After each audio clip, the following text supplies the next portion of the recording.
इसका प्रमाण है। श्वास ले रहा है, श्वास आ रहा है, जा रहा है। प्राण क्या है? श्वासों का आना जाना। श्वास आ जा रहा है मतलब प्राण है, प्राण है मतलब आत्मा है, आत्मा है मतलब परमात्मा है। सब तो लिंक है। प्राण आत्मा है, आत्मा परमात्मा का अंश है। इस्लाम में खुदा सारी दुनिया के मालिक है और खुदा के नूर का नूर ही हमारे अंदर है। खुदा का नूर जब तक है हम रोशन हैं, हम काम कर रहे हैं, हम सब कुछ कर रहे हैं। खुदा की रोशनी निकल गई कि हमारा शरीर भी ठंडा हो गया, हम भी ठंडे हो गए, लाश बन गए। चलो ज़मीन में दफना दो। क्योंकि ज़मीन में दफनाने की क्यों चली बात? क्योंकि अरब मुल्कों में पेड़ पौधे कम हैं, उनको जलाया नहीं गया, नहीं काटा गया। भाई ज़मीनें पड़ी हैं तमाम, खुद कर नीचे डाल दो। मिट्टी का शरीर था, मिट्टी में मिल जाएगा, मिट्टी को अपना उधार चुकता हो जाएगा।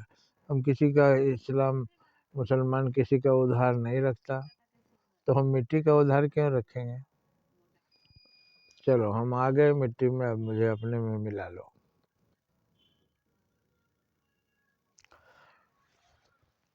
तो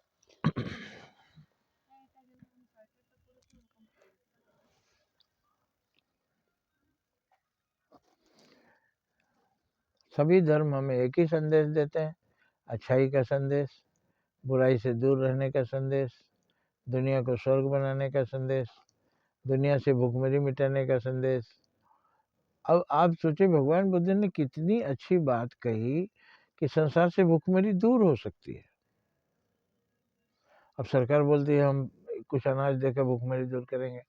अरे उन्होंने जो फार्मूला बताया कि भूखा है तो वहीं आसपास किसी के पास अधिक भोजन है, दे दो ना, उसको बचा लो। नहीं तो भूखा आदमी क्या करेगा? वो उच्चतम किम न करोति पापम। भूखा आदमी कोई भी पाप कर सकता है, तो वही चोर डाकू बनेगा। किसी के साथ नाइंसाफी होगी, किसी का कोई छीन लेगा और कोई नहीं मदद करेगा, तो वो खुद डाकू बन जाएगा।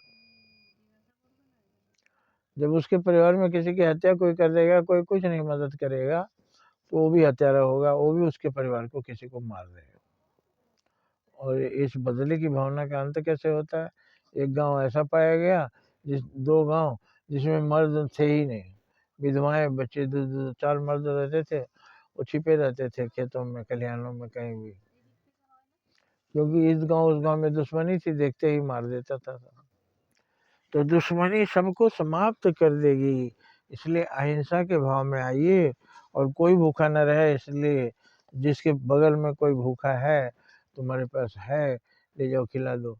ये आयुर्वेद का भी सिस्टम है। जो कुछ हमारे अंदर बीमारी है, किसी तत्व की कमी से है, और वो तत्व उसी समय मिलता है। जिस समय जो बीमारी मिलती है, उसी समय उस तरह की दवा भी उपलब्ध रहती है। प्रकृति का नियम देखिए, कुछ भी घटता नहीं। आयुर्वेद कहता है जो बीमारी हमको हो, वहीं आसपास दवा है, बस पहचानने की देर है, लाके दे दो, ठीक हो जाएगा। जय हिंद, जय भारत।